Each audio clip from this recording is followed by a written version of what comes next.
नमस्कार, स्वागत है आपका हमारे इस यूट्यूब चैनल पर। मैं मुनमुन श्रीवास्तव आपका हार्दिक अभिनंदन करता हूं। हमारे साथ एक बार फिर हैं DUSOL के प्रिंसिपल प्रोफेसर US पांडे। स्वागत है प्रोफेसर हमारे चैनल पर। नमस्कार। और आपको स्वस्थ होने के लिए, क्योंकि आप बीमार थे और छुट्टी पे चल रहे थे, लेकिन बच्चों के बहुत सवाल आए, इसीलिए हमने आपसे अभी आज बात की है कि सेकेंड फेज़ के जो एग्ज़ाम होने थे स्टूडेंट्स के, वो लिंक ओपन नहीं हो रहा है। 29 जून से वो लिंक ओपन हो जाना चाहिए। देखिए मुनमुन जी, आपने बहुत अच्छा प्रश्न पूछा।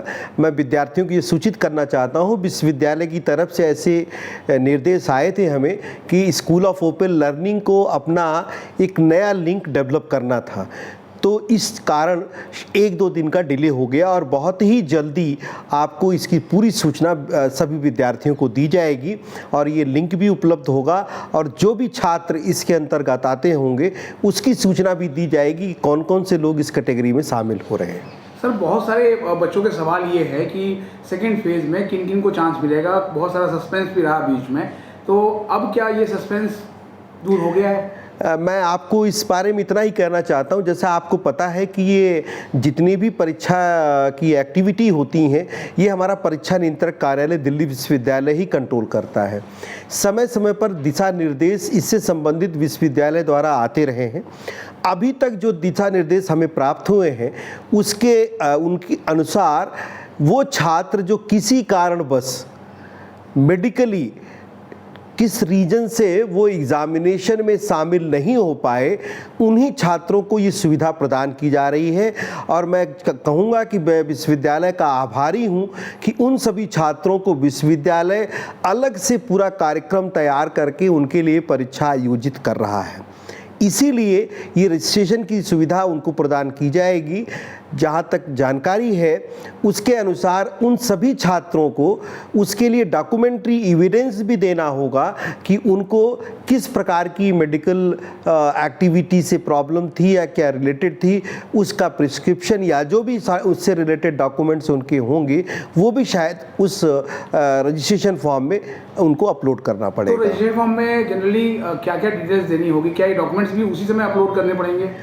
देखिए, स्कूल ऑफ ओपन लर्निंग के बारे में मैं इतना कह सकता हूँ, उन सभी छात्रों के डैशबोर्ड पर वो लिंक उपलब्ध होगा। छात्र उस लिंक पे जा कर के, क्योंकि मैक्सिमम सूचनाएं ऑलरेडी छात्र के डैशबोर्ड पर होती हैं, तो बेसिक इन्फॉर्मेशंस को डालने के बाद वो कौन से एग्जामिनेशंस को देना चाहते हैं, उदाहरण के तौर पर पार्ट 1 पार्ट 2 जो भी चीज़ें एग्जामिनेशन देनी है वो आपको लिंक उसमें फिलअप करना होगा। एग्जामिनेशंस के फॉर्म को भरने के बाद, अपने डॉक्यूमेंट्री एविडेंस को लगाने के बाद हमारा एग्जामिनेशन सेक्शन उसको वेरीफाई करेगा और वेरीफाई करने के बाद आपको पेमेंट के लिंक आएंगे और लिंक पेमेंट करने के बाद ही आपका रजिस्ट्रेशन सक्सेसफुल माना जाएगा। तो मैं विद्यार्थियों को आश्वस्त करना चाहता हूं कि इसमें 1 दिन का समय लग सकता है, क्योंकि आप डॉक्यूमेंट्स को अपलोड करेंगे। हमारे यहाँ पर हमारा एग्जामिनेशन ब्रांच ये इंश्योर करेगा कि जो आपने सूचनाएं दी हैं वो तथ्य रूप से सही हैं और जो आपने डॉक्यूमेंट्री एविडेंस लगाए हैं उससे एग्जामिनेशन ब्रांच संतुष्ट है, तो आपको फीस का लिंक भेजा जाएगा और आपको उसका शुल्क का भुगतान करना होगा। फीस जो है वो पे करनी पड़ेगी एग्जाम के लिए। देखिए, विश्वविद्यालय छात्रों को अलग से सुविधा प्रदान कर रहा है, तो शायद विश्वविद्यालय ने इसी कारण से आपको ये पूरा शुल्क देना होगा इस स्पेशल एग्जामिनेशंस को कंडक्ट कराने के लिए।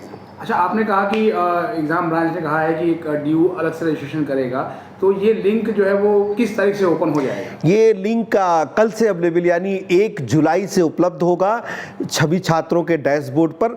जो भी छात्र इसको यूज़ करना चाहते हैं वो छात्र अपने उस लिंक को इस्तेमाल करके फॉर्म्स को भी फिलअप कर सकते हैं और जैसा मैंने बताया उस पर जो डॉक्यूमेंट्री एविडेंस लगाना है उसको अपलोड करने के बाद 1 दिन के बाद उसी डैशबोर्ड पर आपको पेमेंट का लिंक भी उपलब्ध होगा। यानी पहले वेरिफिकेशन होगा और उसके बाद ही आपको पेमेंट का लिंक दिया। बिल्कुल ठीक कहा आपने, बिल्कुल। बहुत बहुत धन्यवाद प्रोफेसर इस अपडेट के लिए। धन्यवाद।